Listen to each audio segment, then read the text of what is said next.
L'Algérie a besoin d'une seconde indépendance vis-à-vis de ses dirigeants âgés.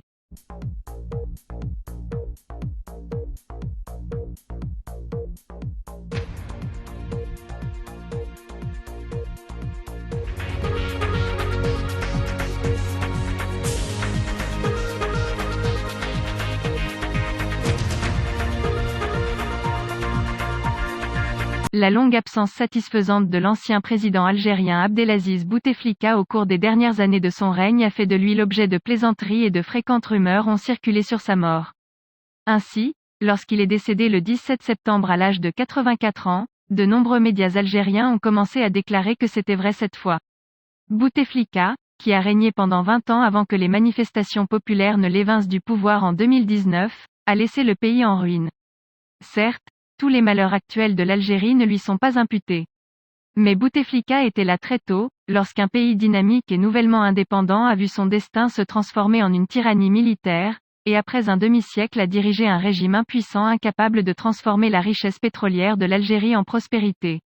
Tout au long de sa vie, Bouteflika a été un produit du régime au pouvoir dans son pays et une source de ses échecs. Son règne vaincu a été le coup final porté aux germes de légitimité revendiqués par le sombre régime algérien.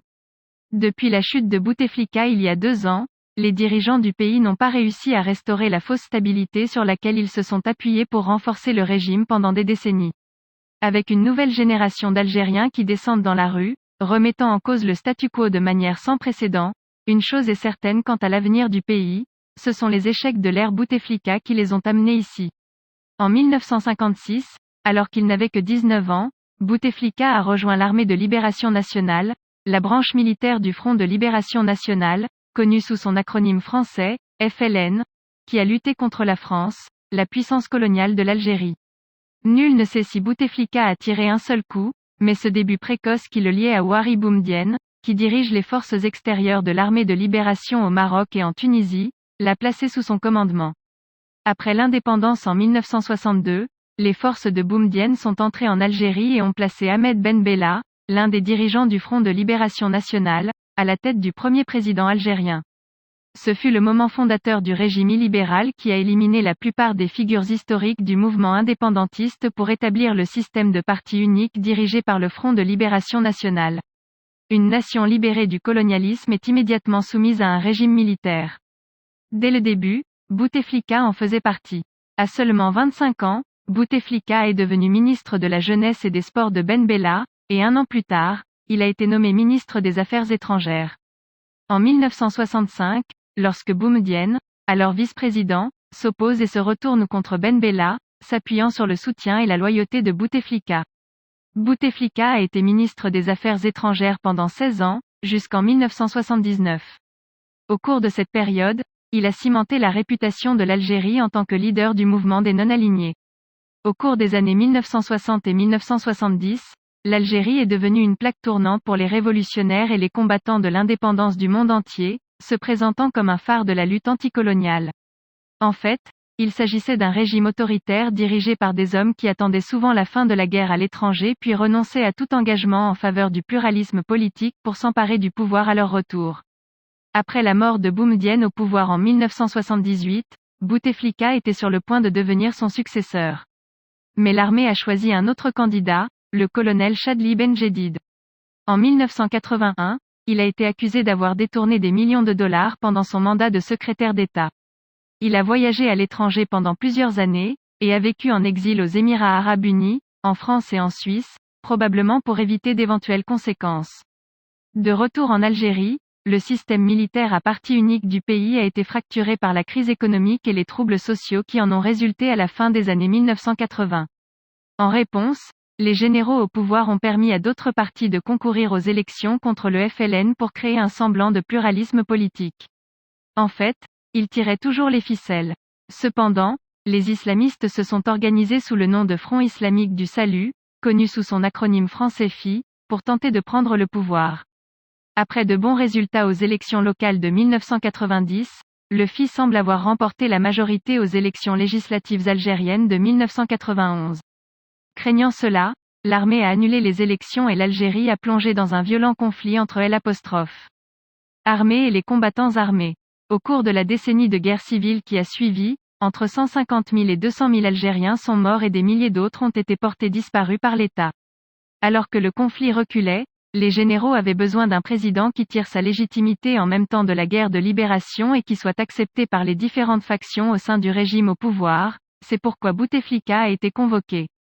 Il a été élu en 1999 après que les candidats concurrents se soient retirés de la compétition au milieu d'accusations de fraude électorale. C'était une astuce familière. Depuis l'indépendance, l'autorité, un groupe opaque de généraux de l'armée, de chefs des services secrets et de politiciens âgés, a choisi chaque président algérien. Dans un pays très centralisé, cela a permis à l'armée de maintenir plus facilement son pouvoir. Mais Bouteflika visait quelque chose de différent. Je ne veux pas devenir un président déficient, a-t-il déclaré avant de prendre ses fonctions. Bouteflika a été crédité d'avoir ramené la paix en Algérie en officialisant des accords de cessez-le-feu entre l'armée et les rebelles, et en accordant une amnistie générale à tous ceux qui sont impliqués dans la guerre civile. En réalité, cependant, il a essentiellement essayé d'imposer une amnistie générale aux victimes de la guerre civile. En 1999, lorsque la mère d'un des milliers d'Algériens disparus aux mains des forces de sécurité pendant la guerre civile s'interroge sur leur sort, Bouteflika répond rapidement : « Les disparus ne sont pas dans ma poche. » La guerre civile et sa violence gratuite étaient oubliées. Les charniers établis dans de nombreuses régions du pays.